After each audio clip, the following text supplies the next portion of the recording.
Hey guys, for today's video, I will show you how to add the gift wrap on your Amazon item. So imagine just having the ease of staying at home while buying and shopping some items for the loved ones. And they wouldn't know since it's a surprise and it has your wrap on it. So first of all, we search for the item that you want, let's say PlayStation 5. Search, then let's find for the PlayStation 5 here. So we can see that we have one here. So we press add to cart. So I have one cart already, so let's just go to cart.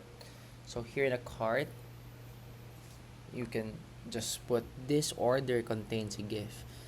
Just press this and this one. Make sure this is checked. This is a gift.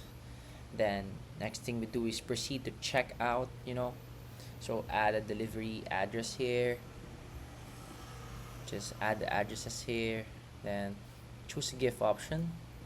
Then the payment method, review items and shipping, and it's all set. Press deliver to this address wherever address or wherever state you are. So that's all for today's video, and I hope you learn a lot from this tutorial. Till the next one, guys.